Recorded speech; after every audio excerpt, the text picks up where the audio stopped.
예루살렘에 있던 유대인 형제들이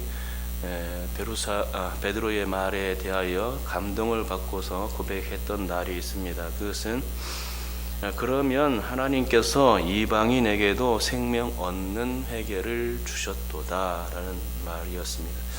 여기서 그러면이라 했으니 이 말은 이방인들에게까지 복음을 전파한다 해도 이제 아무런 문제가 되지 않겠다는 그런 말, 이방인에게 복음을 전파해도 된다는 그런 말이었습니다. 그리고 이런 고백이 있은 바로 그때에 시리아의 안디옥에서는 파격적인 일들이 벌어지고 있었습니다. 그것은 스데반 집사가 유대인들이 던진 돌팔매질에 순교를 당한 직후에 예루살렘 그 교회에 핍박이 일어나 흩어진 그런 교회의 성도들이 베니게와 구브로와 안디옥까지 가서 복음을 전파했던 일과 관련이 있습니다. 물론 이때에는 대부분의 성도들이 유대인들에게만 말씀을 전했습니다. 그것이 19절에서 볼 수 있는 내용입니다. 하지만 20절은 그 중에 라고 말씀을 시작합니다. 그 중에 라고 했으니 첫째는 많은 사람들이 예루살렘을 떠나서 모든 이방인 지역에 갔을지라도 그곳에 사는 유대인들에게만 복음을 전파했다는 것이고, 둘째는 그러나 소수의 사람들만이 유대인들을 넘어서 이방인들에게까지도 복음을 전파하게 되었다는 말입니다. 20절에서는 그 소수의 사람을 몇 사람이라고 소개해 주고 있습니다. 그런데 이 몇 사람이 아주 놀라운 일들을 수행했던 것을 보게 됩니다. 그것은 유대인들이 그렇게 꺼리는 이방인들에게까지 복음을 전파했던 것입니다. 그리고 그 대상은 헬라인들이었죠. 제가 보기에는 이 소수의 사람들이 굉장한 결단을 가지고서 이 일을 실행했음을 볼 수 있다고 보는 겁니다. 왜냐하면 그렇지 않고서는 이렇게 이방인들, 특히 헬라인들에게까지 복음을 전파하는 그 일이 그렇게 쉽지 않은 일이었기 때문입니다. 그러니까 이 일은 아직 예루살렘 교회에서 공식적으로 결정되지 않은 그런 일이었습니다. 뿐만 아니라 비공식적으로도 아직은 복음이 이방인들에게까지 전파되어서는 안 되는 일이었습니다. 왜냐하면 이미 복음을 받아들인 유대인 성도들 가운데서도 그때엔 할례받지 않은 이방인들과 겸상하는 것조차도 큰 죄인인 양 여겼던 때였고, 또한 복음이 아직은 유대인들만의 몫이라고 생각했던 그런 때였기 때문입니다. 그러기에 만약 복음을 이방인들에게 전파하면 11장 초반에 나온 것처럼 믿는 유대인들의 비난이 쏟아지게 분명했습니다. 하지만 그럼에도 불구하고 이 소수의 사람들은 예수 그리스도의 복음을 그 이방인들에게 전파했던 것이죠. 그들이 어떤 생각을 가지고서 이 복음을 전파했는지는 잘 모릅니다. 하지만 이 일은 성령의 역사였다고 말씀드릴 수는 있을 것입니다. 왜냐하면 성령의 역사 없이는 복음이 스스로 이방인들에게까지 전파될 수가 없기 때문이죠. 전하는 자가 있어야 하고, 또 그렇게 전하는 자들 위에 성령께서 역사하여야만 이 일이 가능한 것입니다. 특히나 그 당시는 이방인들에게로 복음이 전파되는 초기였기 때문에 비난과 같은 어떤 위험 감수의 상황들이 예견되었던 때였고, 하지만 이 소수의 사람들은 이런 예견 가운데서라도 담대하게 복음을 전파했음을 보게 되는 것입니다. 그리고 이렇게 헬라인들에게까지 복음이 전파된 시점이 베드로가 이방인 고넬료의 가정에 세례를 베푼 시점, 바로 그 이후였다는 점입니다.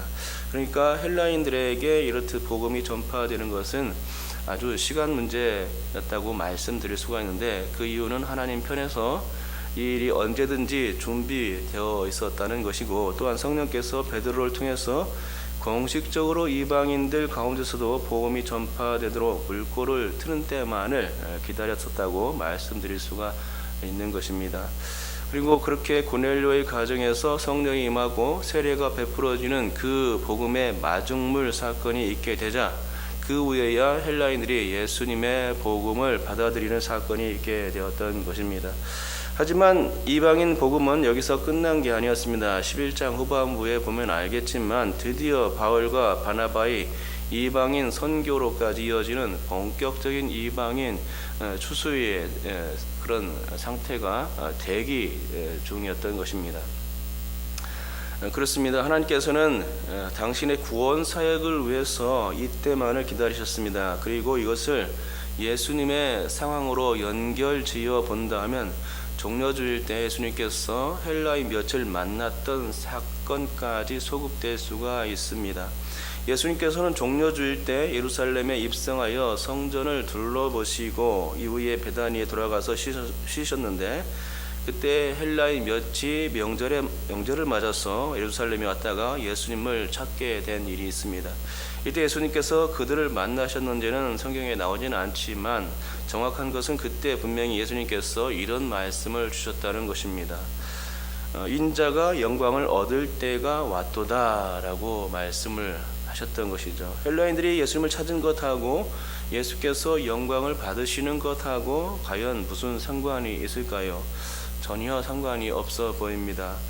하지만 여러분, 예수님은 분명히 헬라인들이 당신을 찾았을 때에 인자가 영광을 얻을 때가 왔도다라고 말씀해 주셨던 것을 보게 됩니다. 그러기에 이 말씀은 예수님이 십자가 사역을 앞둔 시점에서 헬라인 같은 이방인들에게도 복음이 전파되어야 마땅함을 선포한 말씀과 같은 것입니다.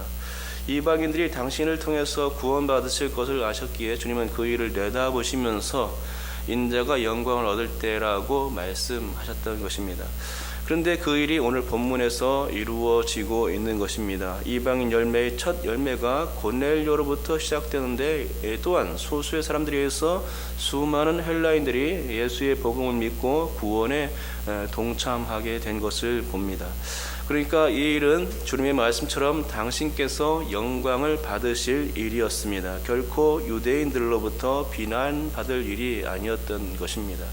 그렇습니다. 21절에 보면 수많은 사람들이 믿고 주께로 돌아왔다고 말씀하는데 이 어찌 비난받을 일이겠습니까?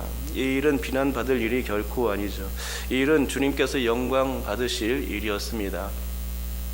그러니까 종려주일 때 헬라인들이 예수님을 찾은 그 사건은 앞으로 이방인들에게도 복음이 전해질 것이라는 의미에서의 복음 전파의 서막 혹은 서곡이었음을 알게 됩니다. 다시 말씀드리자면 이 아름다운 서곡이 곧이어 본격적인 음악으로 이어졌는데, 즉 예수님의 십자가 사건과 부활, 승천, 성령 강림 사건으로 이어졌고, 또한 이방인 복음 전파의 서곡의 종착지인 오늘 본문으로 연결되는 것입니다. 하지만 결코 음악은 멈추지 않을 것입니다. 왜냐하면 복음 전파의 제1악장이 끝났다고 해도 제2악장, 제3악장으로 복음 전파는 계속적으로 이어질 것이기 때문입니다. 하나님과 예수님의 영광 받으실 그 영원 구원의 추수가 계속적으로 이방인 가운데 축포로 터질 것입니다. 여러분, 21절 말씀을 한번 더 읽어보겠습니다. 읽겠습니다. 시작. 주의 손이 그들과 함께 하심에 수많은 사람들이 믿고 주께 돌아오더라. 아멘. 비록 소수의 사람들이 헬라인들에게 복음을 전파했지만 이들 가운데서 주의 손이 함께 했다는 것입니다. 주님께서 함께 하시고 능력을 그들 가운데 부으시고 성령께서 역사하신 것을 보게 됩니다. 주의 손이 함께 하니까 수많은 사람들이 믿고 주께 돌아왔던 것입니다.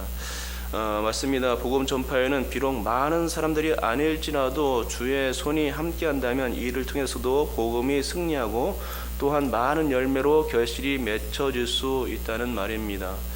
우리 교회가 캄보디아 선교를 앞두고 있는데 여러분께서 아시다시피 7월 16일부터 22일까지죠.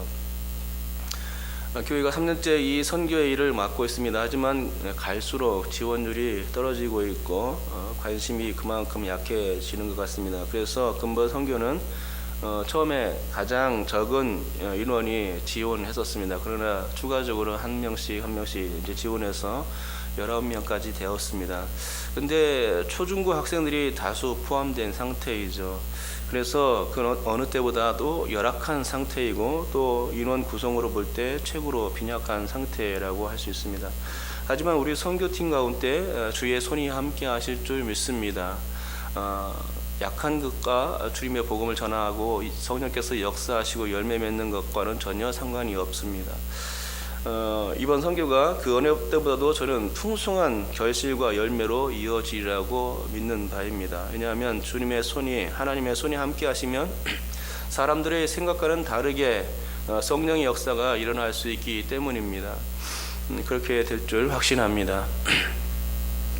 여러분, 이 선교의 일은 분명히 하나님이 영광 받으시고 또한 주님께서 영광 받으실 일입니다. 또한 분명히 주의 손이 함께 하시는 의미 있는 선교가 될 것입니다.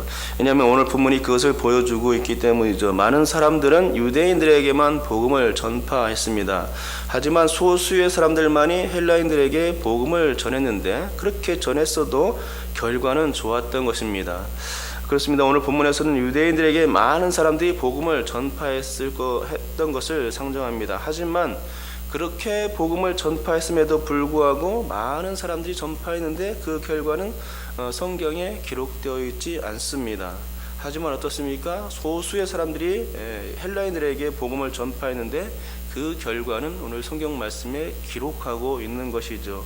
그것도 수많은 사람들이 믿고 돌아왔다는 것입니다. 아주 적은 사람들이 주의 복음을 전했는데 수많은 사람들이 헬라인들이 복음을 받아들이게 된 것입니다. 소수의 사람들이 전했는데도 그런 결과가 나온 것이죠. 그러니 이런 일을 보면 정말로 할렐루야가 절로 나옵니다. 약한 것을 들어서 강하게 사용하시는 하나님을 볼 수가 있습니다. 또한 하나님이 하시는 일을 사람이 결코 막을 수도 없음을 또 깨닫게 됩니다. 결코 많은 사람이 한다고 해서 좋은 결과가 나온다고 할 수는 없는 것입니다. 적은 사람이 할지라도 하나님께서 함께 하시는 일이 분명히 있는 것이죠.